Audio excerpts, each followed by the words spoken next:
ಆಗಿರ್ಬೋದು ಅಥವಾ common people's ಗಳಿಗೆಲ್ಲ ತುಂಬಾ ತೊಂದರೆ ಆಗ್ತದೆ. ಸೊ ಅದರಲ್ಲಿ ಹೆಲ್ಪ್ ಮಾಡುವಂತ ಒಂದು ಕ್ಲಬ್ ಎಲ್ಲ ತುಂಬಾ ಖುಷಿ ಆಯ್ತು ನಮ್ಗೆ. ಅದರ ಜೊತೆಗೆ ಇವತ್ತು ನನಗೊಂದು ಅನಿಸ್ತು, ಸೊ ಸಮಾಜ ಸೇವೆ ಮಾಡಕ್ಕೆ ನಾನು ಒಬ್ಬನೇ ಇದ್ದೆ. ಸೊ ನಂತರ ಯಾರು ಇದಾರೆ ಅಂತ ನೋಡ್ತಾ ಇದ್ದೇವೆ. ಅಂತ ಒಂದು ಸಮಯದಲ್ಲಿ ಮೇಡಮ್ ಸಿಕ್ಕಿದ್ರು, ನನಗೆ ತುಂಬಾ ಖುಷಿ ಆಯ್ತು. ನಿಮ್ಮ ಜೊತೆಗೆ ನಾವಿರ್ತೀವಿ. ಸೊ ಈ ನಮ್ಮ ಒಂದು ಪರಿಚಯ ಹೇಳೋದಾದ್ರೆ, ಈ ಒಂದು ಯಾದಗಿರಿ ಜಿಲ್ಲೆ ಸುರಪುರ ತಾಲೂಕು. ಸೊ ನಾವೊಂದು NS ಗ್ರೂಪ್ ಆಫ್ ಕಂಪನಿಯನ್ನು ಹುಟ್ಟಾಕಿದೀವಿ. ಸೊ ಉದ್ದೇಶ ಒಂದೇ, ಬಡವರಿಗೂ ಕೂಡ ಉದ್ಯೋಗ ಸಿಗುವಂತ ಅವಕಾಶ ಕೊಡಬೇಕು. ಯಾಕೆಂದ್ರೆ ಸರ್ಕಾರದಲ್ಲಿ ಎಷ್ಟು ಜನಕ್ಕೆ ಜಾಬ್ ಕೊಡಕ್ ಸಾಧ್ಯ, ಎಷ್ಟು ಜನ ಕೆಲಸ ಕೊಡಕ್ಕಾಗುತ್ತೆ? ಕೆಲವು ಬೇರೆ ಮಾತ್ರ ಕೆಲಸ ಕೊಡ್ಬೇಕಾಗುತ್ತೆ, ಬಟ್ ಪ್ರತಿಯೊಬ್ಬರಿಗೆ ಕೆಲಸ ಕೊಡ್ಬೇಕಂದ್ರೆ ನಾನೇನು CM ಅಲ್ಲ. ಸೊ ಅದಕ್ಕೋಸ್ಕರ ಏನ್ ಪ್ಲಾನ್ ಮಾಡಿದೆ, ಈಗ ನಾನೊಬ್ಬರಿಗೆ 10 ರೂಪಾಯಿ ಡೊನೇಟ್ ಮಾಡಬಹುದು, ಲಕ್ಷ ರೂಪಾಯಿ ಡೊನೇಟ್ ಮಾಡಬಹುದು.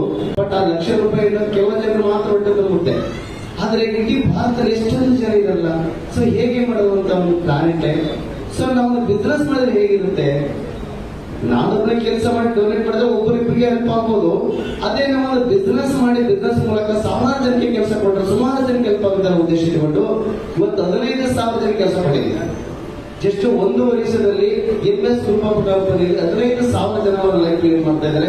ತುಂಬಾ ಒಂದು ಸಣ್ಣ ಪುಟ್ಟ ಹೆಲ್ಪ್ ಕೂಡ ಆಗಿದೆ ಅವರಿಗೆ. ಅವರು ಕೂಡ ನಮ್ಮ NS group of help work ಮಾಡ್ತಾ ಇದ್ದಾರೆ.